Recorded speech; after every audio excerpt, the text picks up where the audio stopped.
Hello বন্ধুরা, তোমরা সবাই কেমন আছো? আশা করি তোমরা সবাই ভালো আছো। আমিও খুব ভালো আছি। আজকে তোমাদের জন্য আমি একটা লং ভিডিও নিয়ে চলে আসলাম। আসলে ফেসবুকে নিয়ম অনুযায়ী তো লং ভিডিও দিতেই হয়, তাই লং ভিডিও নিয়ে চলে আসলাম। না হলে লং ভিডিও জায়গাটা লালই থাকবে, কখনোই আর সবুজ হবে না।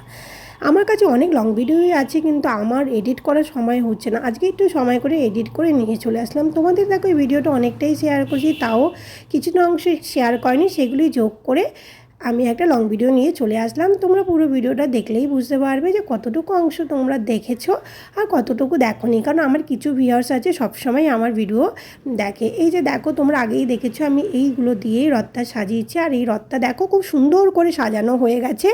আর রথ সাজানোর পরে আমি আমার মেয়ের জন্য অপেক্ষা করছিলাম, কারণ ও চেস ক্লাসে গেছিলো, আর চেস ক্লাস থেকে না আসলে আমরা রথটা নিয়ে বেরাতে পারছি না। আর রথটা যেহেতু সাজানো হয়ে গেছিলো, পুজোর ও রেডি করা হয়ে গেছিলো, মেয়ে এসে পুজো করবে তারপরে বেরাবে।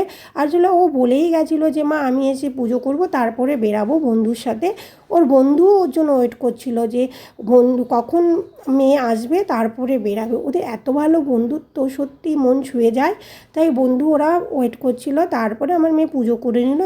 যাই হোক ওর মতো করে ওর ঠাকুরকে সেবা করে দিল, পুজো করে দিল, ভোগ নিবেদন করলো। করার পরে আমিও একটু আরতি করে নিলাম। আরতি করে তারপরে আমরা বেরিয়ে গেছি। এই যে দেখো আমিও আরতি করে নিলাম। আসলে সব বন্ধু মিলে রথ বের করতেই তো ভালো লাগে, কিন্তু এখানে কিন্তু এখন আর সেটা দেখা যায় না। আমরা রথ নিয়ে ভেবেছিলাম আমরা যেখানে ভাড়া থাকি সেখানে যাব। দেখো ওরা বেরিয়ে গেছে, আর বেরাতে বেরাতে আমাদের সন্ধে হয়ে গেছিলো। আর ভেবেছিলাম যে আমরা যেখানে আগে থাকতাম সেখানে আমরা রথটাকে নিয়ে যাব, কিন্তু বৃষ্টি নেমে আসার জন্য আমরা আর যেতে পারিনি। তাই আমাদের মাঝ রাস্তা থেকেই চলে এসেছি। দেখো আমার মেয়ে উঁকি দিয়ে দিয়ে দেখছে যে জগন্নাথ, বলরাম, সুভদ্রা ঠিক আছে কি না, কিন্তু ওনারা তো ঠিক থাকবেনই, ওনারা ঠিক আছেন বলেই তো আমরা ঠিক আছি। এই যে দেখো এইবার আমরা চলে যাচ্ছি, আবার রিটার্ন করছি, কারণ বৃষ্টি নেমে চলে এসছে। আমার মেয়ে যেতে চাইছিল না, বলছে ছাতা আসবে।